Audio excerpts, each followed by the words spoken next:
सुनेर बसिरहनुभएका प्रिय श्रोताहरूलाई म जय मसीह अनि नमस्कार भन्न चाहन्छु। कार्यक्रम आशाको जीवनमा तपाईँलाई फेरि पनि स्वागत छ। कार्यक्रम प्रस्तुता म कमल अधिकारी तपाईँको साथमा उपस्थित भइसकेको छु। म आशा गर्दछु कि यो कार्यक्रम सुनि तपाईँले जीवनमा एउटा यस्तो खालको निर्णय लिनुहुनेछ जसले तपाईँको भविष्यलाई सही दिशा दिन मद्दत पुर्याउनेछ। कार्यक्रम आशाको जीवन अन्तर्गत आजको एपिसोडको शीर्षक रहेको छ यीशुको आगमनले ल्याएको रूपान्तरणका उदाहरणहरू। श्रोताहरू, हामी क्रिसमसको सिजनमा छौँ। यदि येशू यस धरतीमा नआउनु भएको भए के हुन्थ्यो होला? येशू यस धरतीमा किन आउनुभयो? उहाँ आउनुभएर मानव जातिलाई के फाइदा भयो? हामीले के लाभ पाएका छौँ? यदि उहाँ नआउनु भएको भए हामीले के कस्ता हानिहरू बेहोर्ने थियौँ? उहाँको आगमनले थुप्रै रूपान्तरणहरू ल्याए। येशू पृथ्वीमा हुनुहुँदा उहाँले भन्नुभएको थियो, म त तिनीहरूले जीवन पाउन् र त्यो प्रशस्त मात्रामा पाउन् भन्ने हेतुले आए। येशू किन आउनुभयो? मानव जातिलाई प्रशस्तताको जीवन दिनको लागि, मान्छेलाई मार्नको लागि होइन, मान्छेलाई निमिट्यान्न पार्नको लागि होइन, मान्छेलाई धरतीबाट विलोप गर्नको लागि होइन, तर मानव जातिलाई प्रशस्तताको जीवन दिनको लागि। उहाँको आगमनको एउटा उद्देश्य थियो मानव जातिलाई प्रशस्तताको जीवन दिनु। ती मानिसहरू जसले येशूबाट प्रशस्तताको जीवनको अनुभूति गरे तिनीहरूले संसारमा मनक्कै क्षेत्रमा रूपान्तरण ल्याइदिएका छन्, जसमध्ये संसारको नीतिशास्त्र, स्वास्थ्य, शिक्षा, अर्थतन्त्र, विज्ञान, कानुन, कला, साहित्य, सङ्गीत, सरकार इत्यादि। मानव जातिको प्राय हरेक पाटोमा येशूले औधी प्रभाव पार्नु भएको छ। मानवीय चोलामा येशू आजभन्दा 2000 वर्ष अगाडि यस धरतीमा नआउनु भएको भए हामीले ठुलो क्षति बिहोर्न पर्ने हुन्थ्यो। उहाँको आगमनपछि उहाँले सिकाउनु भएका अनमोल शिक्षाहरूको मद्दतले अनुगामी पुस्ताहरूले पृथ्वीको धरातलमा उथल पुथल ल्याइदिए। विश्वको हरेक कुनामा उहाँको प्रभावको सुगन्धलाई सुँग्न सकिन्छ। अहिले पनि भले यीशु आजभन्दा 2000 वर्ष अगाडि आउनुभएको थियो, तर उहाँको शिक्षाले दूरगामी प्रभाव पार्यो र आजसम्म पनि त्यो प्रभाव छ अनि उहाँको प्रभाव झन् बढ्दो हामी देख्छौँ। इतिहासको धारालाई परिवर्तन गर्न येशूको आगमनले जे जति गरेको छ त्यति अन्य कुनै पनि धार्मिक, सामाजिक वा राजनीतिक आगमनले गरेको छैन भने इतिहासले तपाईँले मलाई देखाइदिएको छ। उहाँको सन्देशले युरोप, अमेरिका, ब्रिटेन र अङ्ग्रेजी भाषा बोल्ने भूभागहरूलाई मात्र रूपान्तरण गरेको छैन, तर अफ्रिका साथै एसियामा पनि उहाँको प्रभाव बढ्दो छ। कहाँ हामी उहाँको प्रभाव देख्न सक्छौँ? आज म तपाईँको बिचमा 7वटा यस्ता क्षेत्र ल्याउन चाहन्छु जहाँ यीशुको प्रभाव हामी प्रष्ट रूपमा देख्छौँ। पहिलो रहेको छ उहाँको जन्मले पात्रलाई 2 भागमा विभाजन गरिदियो। यीशु यति प्रभावशाली व्यक्तित्व हुनुहुन्छ कि उहाँका मनक्कै प्रभावका क्षेत्रहरूमध्ये एउटा हो पात्रो। संसारमा प्रयोगमा आएका विभिन्न थरीका पात्रहरूमध्ये सबैभन्दा व्यापक रूपमा प्रयोग गरिने पात्रको नाम हो ग्रेगोरी पात्र। यो पात्र अनुसार अहिले हामी ख्रीष्टाब्द 2020मा छौँ। अबको केही दिनपछि हामी 2021मा प्रवेश गर्दैछौँ। पोप ग्रेगोरी 13औँको नाउँमा राखिएको यो पात्रलाई 1582मा परिचित गराइएको थियो। सुरुमा कतिपय मुलुकहरूले यसलाई स्वीकार गर्न आनाकानी गरे तापनि यो अहिले विश्वव्यापी पात्र बनेको छ। हामीले पनि यसको आवश्यकता महसुस गरिसकेका छौँ। खास गरी हामी देश विदेश गर्ने मान्छेहरूलाई यसको आवश्यकता टटकारो देख्छौँ। यो अहिले अन्तर्राष्ट्रिय मापदण्ड बनेको छ। संसारको प्राय भूभागमा प्रयोग गरिने यो पात्र विशुद्ध सौर्य पात्र। यो पात्रले वर्षको गणनाको लागि जुन पद्धतिलाई अपनाउँछ त्यो चाहिँ नासरतका येशू ख्रीष्टसित जोडिएको छ। त्यसैले येशूको आगमनले पात्रलाई 2 भागमा विभाजन गरिदिएको छ भनिएको। उहाँको जन्मभन्दा अघिको समयलाई ख्रीष्टपूर्व भनिन्छ भने उहाँको आगमन पछिको समयलाई ख्रीष्टाब्द भनिन्छ। ख्रीष्टपूर्व अङ्ग्रेजी बिफोर क्राइस्टको अनुवाद हो, जसलाई छोटकरीमा BC भनिन्छ। उहाँको जन्म पछिको समयलाई उल्लेख गर्नको लागि ल्याटिन पदावली अन्नो डोमिनी अर्थात् AD को प्रयोग गरिन्छ, जसलाई प्रायः हाम्रा प्रभुको वर्षमा भनेर अनुवाद गरिन्छ। उहाँको आगमन पछिको समयलाई उल्लेख गर्न नेपालीमा प्रयोग गर्ने एउटा शब्द हो ख्रीष्टाब्द।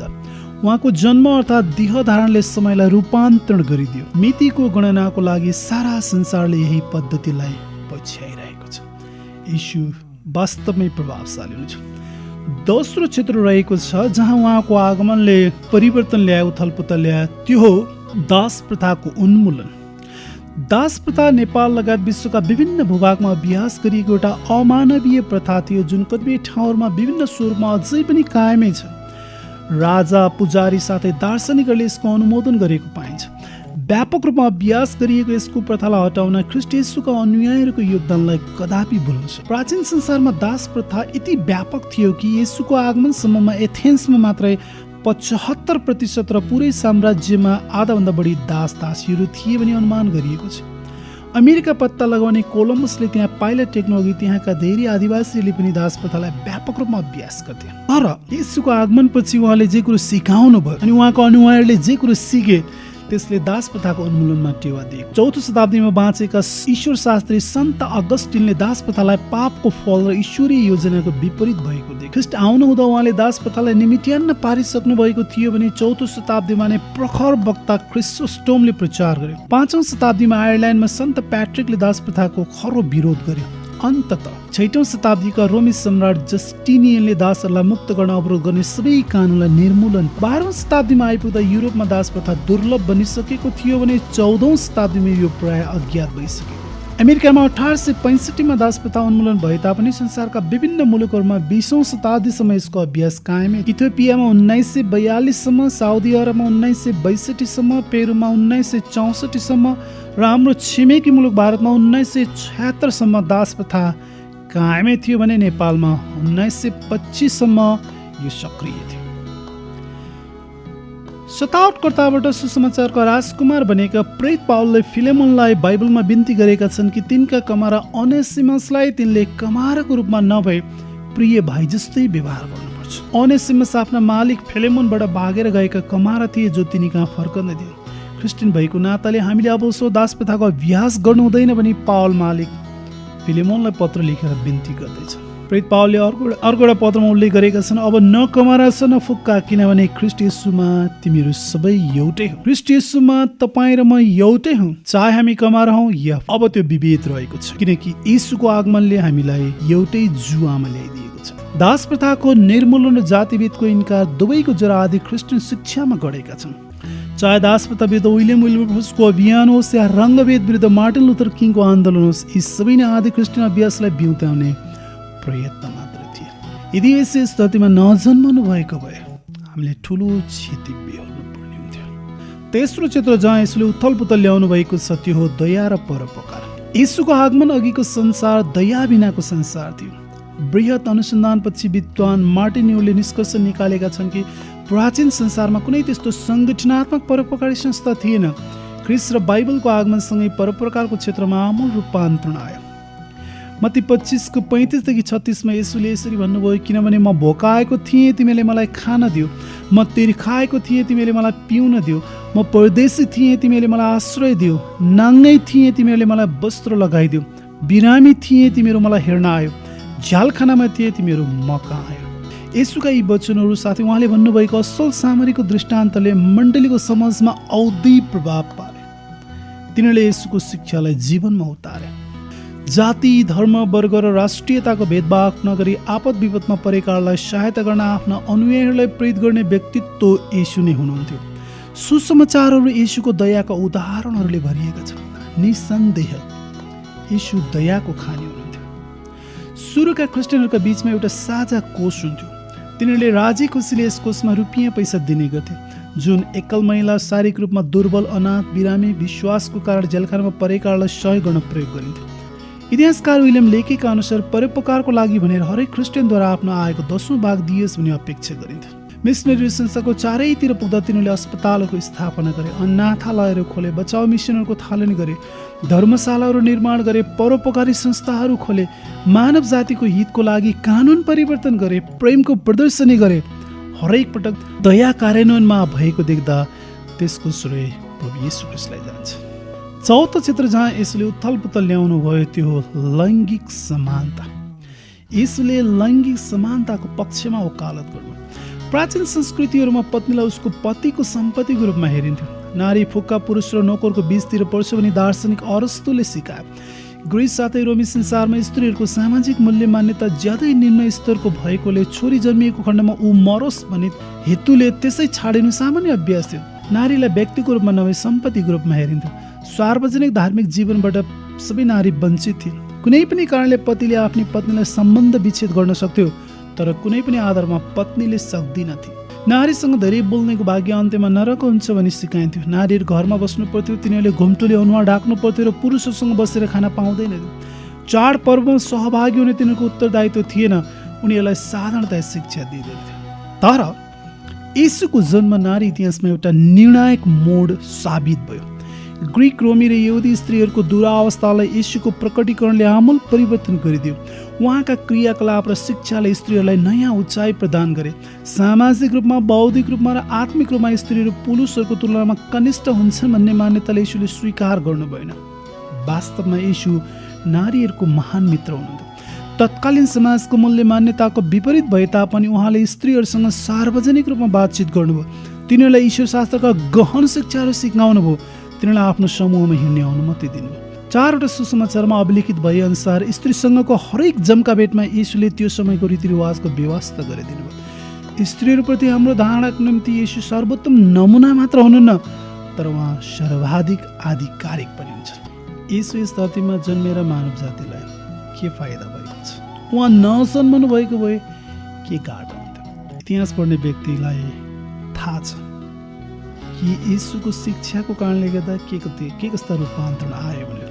म तपाईँको ध्यान 5औं क्षेत्रमा लैजान चाहन्छु। त्यो हो शिक्षाको उन्नति। येशूको आगमनले शिक्षाको उन्नतिमा उल्लेखनीय प्रभाव पारेको छ। येशू संसारले चिनेको सबैभन्दा महान शिक्षक हुनुहुन्छ भन्ने सत्यतामा थोरैले मात्र वाद विवाद गर्लान्।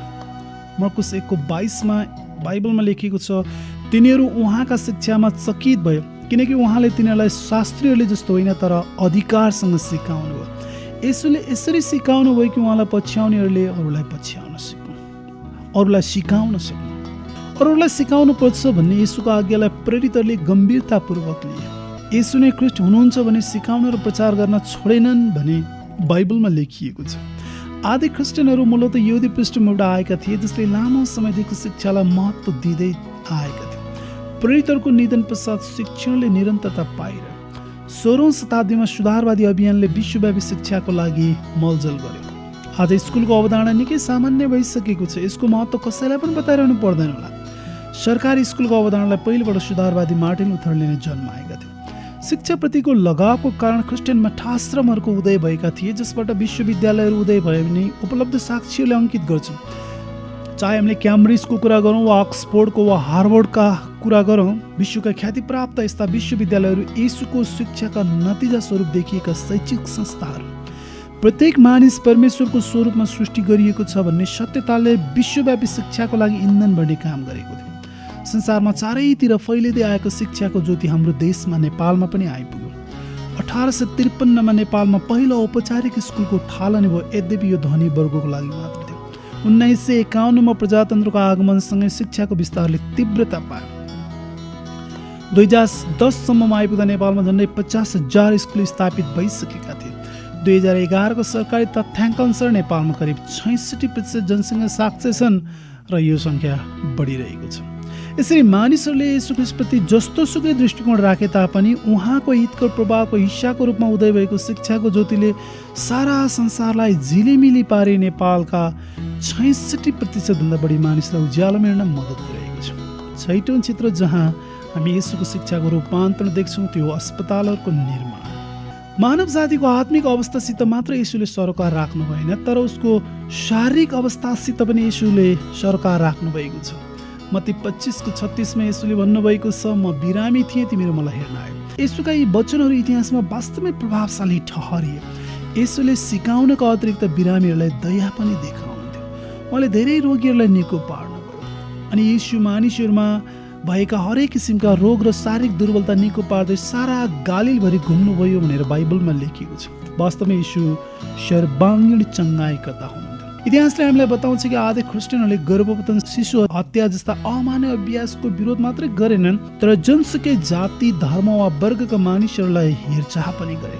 ख्रिस्टभन्दा अघिको संसार अस्पताल बिनाको संसार थियो जहाँ परोपकारको मूल्य थिएन न त मानवीय जीवनलाई नै आदर गरिन्थ्यो। रोमीहरूको दृष्टिकोणमा बिरामीलाई मद्दत गर्नु मानवीय कमजोरी थियो, जबकि येशूको शिक्षाको प्रकाशमा क्रिस्चियनहरूले बिरामीको मद्दत गर्दा तिनीहरूले बिरामीको मात्रै सेवा गरेका हुँदैनथे तर परमेश्वरको पनि। यसरी बिरामी र खाँचोमा परेकाहरूको आवश्यकता परिपूर्ति गर्नु कमजोरी नभएर ताकत थियो भने क्रिस्चियनहरूले स्थापित गरे। अस्पताल ख्रिस्टीय मतको आविष्कार थियो, त्यसैले क्रुसको चङ्गाइको प्रतीकले अस्पतालको प्रतिनिधित्व गर्छ। एउटा स्रोत अनुसार कैसरियाका बासिल महानद्वारा ख्रिस्टाब्द करिब 369मा कापाडोकियामा निर्मित अस्पताल नै पहिलो अस्पताल हो। नेपालको इतिहासमा हामीले ख्रिस्टाब्द 1889 वीर शमशेर राणाले वीर अस्पताल स्थापना गरे, जुन नेपालको सबैभन्दा पुरानो अस्पताल थियो। ख्रिस्टकी भक्त फ्लोरेन्स नाइटिङ्गेल जस्ता नारीहरूले नर्सिङ पेसाको स्थापना गरे। इतिहासको एउटा महानतम मानवतावादी अभियानको रूपमा चिनिएको अन्तर्राष्ट्रिय रेड क्रस ख्रिस्टियनहरूद्वारा स्थापना गरिएको। औषधिको क्षेत्रमा डाक्टर लुई पास्चर जस्ता ख्रिस्टियनहरूले इन्धन भर्ने काम गरेका छन्, जसका अवधारणाले चिकित्सा क्षेत्रमा क्रान्ति नै ल्याइदियो। सम्भवतः पास्चरले आफ्नो आविष्कारद्वारा अन्य कुनै एकल व्यक्तिले भन्दा बेसी मानिसको ज्यान जोगाए। सातौँ र अन्तिम क्षेत्र रहेको छ आधुनिक विज्ञानको उदय। यसुको अनुयायीले आधुनिक विज्ञानको उदय गराए। हरेक पूर्वाग्रह रहित चिन्तकले स्वीकार गर्नै पर्छ कि यन्त्र विज्ञानको मुख्य विकास भएको युग ईश्वर शास्त्रीय अवधारणा आधिपत्य जमाएको युग थियो। ख्रिस्टीय मतले नै आधुनिक विज्ञानको उदय गराए।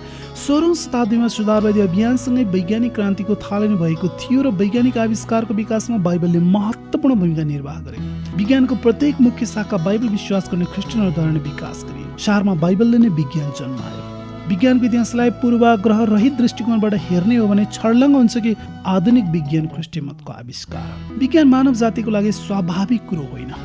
यो एउटा आविष्कृत सांस्कृतिक संस्था हो जसलाई हुर्कनको लागि अद्वितीय माटोको खाँचो पर्छ। आधुनिक विज्ञानको उदय न पूर्वीय जगतमा भयो न अफ्रिकामा, तर पाश्चात्य मानव सभ्यतामा यसको थालनीमा किन यस्तो भयो? पाश्चात्य संस्कृतिमा भएको ख्रिस्टियन विश्वासको अद्वितीय योगदानले गर्दा नै यस्तो भएको। विगत शताब्दीहरूका महान वैज्ञानिक बाइबल विश्वास गर्ने ख्रिस्टियनहरू थिए भने सुन्नु हुँदा तपाईँ छक्क पर्नु पर्दैन। गुरुत्वाकर्षणको नियमका प्रतिपादक सर आइजक न्युटन, थर्मोडाइनामिक्स विज्ञानका प्रतिपादक लर्ड केल्विन, शल्य चिकित्सा क्षेत्रमा क्रान्ति ल्याउने लुई पास्चर, गणितज्ञ साथै आधुनिक खगोलशास्त्री जोहानन केप्लर, आफ्नै युगका सर्वाधिक महान रसायनशास्त्री रोबर्ट बोयल इतिहासका केही वैज्ञानिकहरू हुन् जो भक्त ख्रिस्टियन थिए। आज चाहे हामी कारभित्र प्रवेश गरौँ वा शल्य क्रियाको लागि अस्पतालमा जाउँ, यसको लागि हामी येशूको शिक्षा र उहाँका अनुयायीहरूप्रति ऋणी छौँ। सारमा येशूको जन्मले पात्रलाई दुई भागमा विभाजन गर्यो। येशूको शिक्षाको प्रभावमा दास प्रथा उन्मूलन गरियो। येशूले दया र परोपकारको क्षेत्रमा परिवर्तन ल्याउनु भयो। येशूले लैङ्गिक समानताको पक्षमा वकालत गर्नुभयो। येशूको आगमनले शिक्षाको उन्नतिमा उल्लेखनीय प्रभाव पार्यो। येशूको शिक्षाको प्रभावमा नै अस्पतालहरू निर्माण गरिए र येशूका अनुयायीहरूले आधुनिक विज्ञानको उदय गराए। श्रोता र निर्धारित समय सकिने लागेको छ। समय निकालेर सुनिदिनुको लागि तपाईँलाई मुरीमै धन्यवाद छ। यो कार्यक्रमबारे तपाईँको कुनै जिज्ञासा वा सल्लाह सुझाव छ भने तपाईँले अप्ठ्यारो नमानिकन हामीसँग सम्पर्क गर्न सक्नुहुन्छ। हाम्रो कार्यक्रमको नाउँ रहेको छ आशाको जीवन। कार्यक्रममा साथ दिनुहुने सम्पूर्ण श्रोतालाई धेरै धेरै धन्यवाद छ। फेरि भेट्ने आशाको साथ कार्यक्रम प्रस्तुत म कमल अधिकारी तपाईँबाट बिदा हुन चाहन्छु। परमेश्वरले तपाईँ सबैलाई प्रशस्त मात्रामा आशिष दिनुभएको होस्। Happy Christmas, merry Christmas.